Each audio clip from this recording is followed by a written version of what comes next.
So, after 28 years on the job at William Woods University, what's your biggest regret or disappointment? I've never thought of that. I've always just think of the things that I enjoy and the excitement. The biggest regret or disappointment. Um, we move very quickly Hmm. around here. So I would say, I can't say that we haven't moved as quickly as I was like because we have. I don't have, I've just been a great life. Hmm. Yeah. Hmm. And one of the things the chair of the search committee, when I became president, he was on the board. One of the things he said to me once it was announced, he said, "Your biggest challenge is going to be going from you're a faculty, you're still seen as the faculty, from the faculty, and you grew up with them, and now you're going to be their president. So that's going to be a challenge." And I remembered that, and I did have a few little, but quite honestly, I was the first person to come from within, and had been here since I was 26 years old. So they gave me respect. They didn't. They would come in and talk to me and give me some ideas, but I can't say I've had a disappointment. Okay, so reading online about the university and William Woods is out of debt, has built several new buildings, has a growing endowment. So what does this mean for the future of the school? Is it poised for growth and expansion, or has it reached that kind of happy medium where it's right sized? Oh, Rudy, I'm never happy. I mean, I'm happy, but I'm never satisfied. I guess Mm-hmm. that's what you would say. Um, when I became, and I think this is one of the advantages of coming from within. There are some disadvantages for sure, but one of the advantages is I had been here 17 years. So when they said you're president, I knew what needed to be done. I didn't have to get to know the school. Um, I was ready to move. And I said to the faculty and staff at my opening school that year, and I've said it every year since. I close with the biggest risk we take is if we take no risk at all. And so I started that in 90, and in 92 we started the outreach programs. 93 we started graduate. Of course, now we've done the online. But to say, are you satisfied? Are you finished? Oh, heavens, no. Um, the world of education is changing so rapidly that truly, when we think of our college experience, they, I remember well, packed up my luggage, took me to the residence hall, walked in my room, and I waved my parents goodbye. And I had hours, had to be in a certain hour. You had bed check, you had all these things.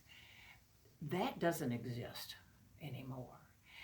And really, the majority of students going for education today are not just your residential. It's your working adults. The online has exploded, and we started on that very early. We've done very well with that. We've created new programs, and you have to create new programs. Of course, we just announced nursing, which I'm sure you know, cybersecurity, um, deaf student services. That's going to be a new one for us. Management, leadership, and you just have to be one step ahead. And I think we are. Um, Online is going to be tremendous. So, and in those 28 years, you've transformed it from a college to a university Right, that and was opened it up 96. to coeducational Uh-huh. education instead of being women only. So, what what created the most difficulty in those transformations, and what was most important to make it successful? Well, d- actually, you would think that going co ed would have been the most difficult. but that didn't prove to be. We did not have the backlash like some of Mills and some other schools have had.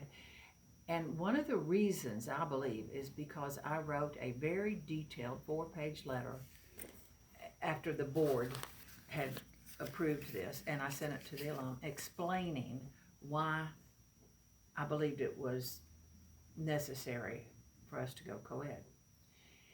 So probably where I got the most resistance is when we said we're going from college to university. And I would have thought, oh yeah. But then you have to think they're living in their lifetime, and they're thinking, oh, so now we're not going to be a small school anymore, we're not going to know each other, and you're going to be this big university. And no. So I had to work through that, and that was in 93. So 96, going co-ed was not that difficult. So when you were growing up in the Boot Heel of Missouri, what was your ambition? Did you see yourself as a college president, or even expect to be an educator? Actually, no. When I was growing up, and you have to remember it was a different time, but I was in college, and I mean, I always knew I was going to go to college. I had an older brother, and he was in school, and I remember my sophomore year, I went in to see my advisor to register, and he said, well, Jahnae, you can't register unless you have a major. And I went, a major? Because, I'd been taking English, philosophy, history, and all, the core, we called it the core curriculum, wildlife conservation, which was fun. He said, no, you have to have a major. I said, well, I don't know. So I called my parents, and I said, I'd like to come home this weekend. I have a decision. So I went home and I sat down, with my parents, and we talked about life in general and what I liked. And my dad said, if you major in business, almost everything you do involves business, whether you own or you work, or it's just more general than something that's very specified that this is the only thing you can do the rest of your life. And as I said, he was a banker. My brother had finished at Ole Miss, and he was a banker.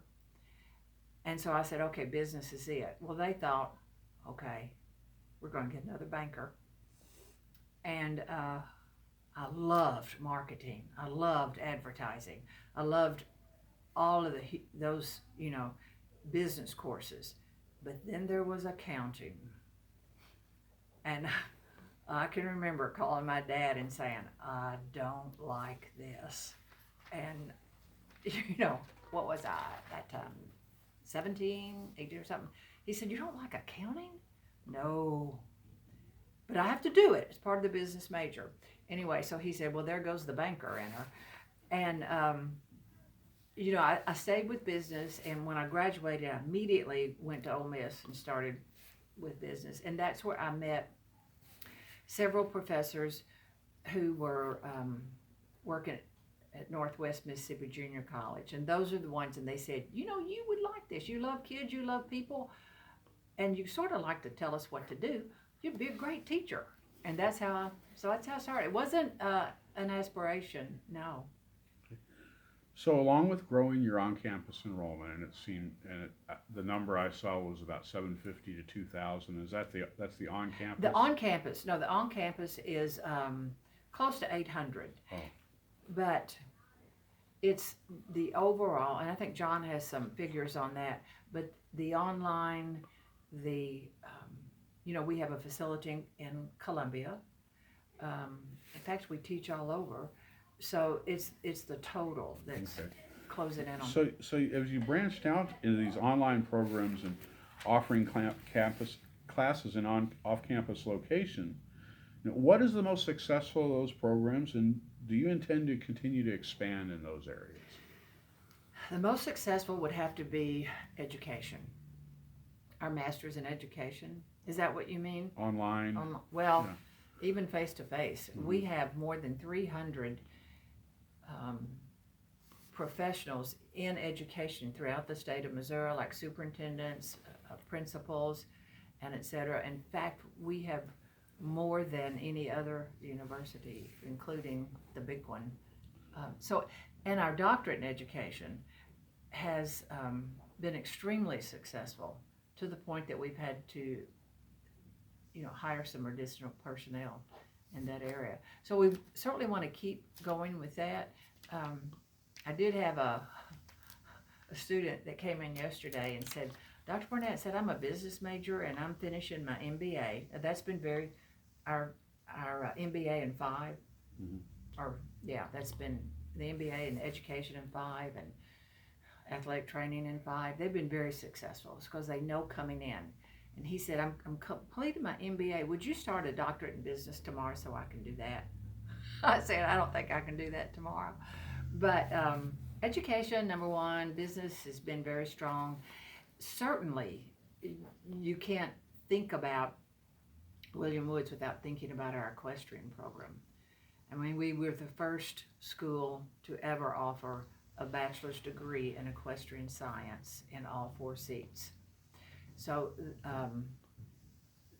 that program, along with educational interpreting for the hearing impaired, ASL, we have, since 1990, marketed ourselves as a professions-oriented liberal arts college. So that, I think, has been extremely attractive because the kids, we offer programs that aren't offered in very many other places.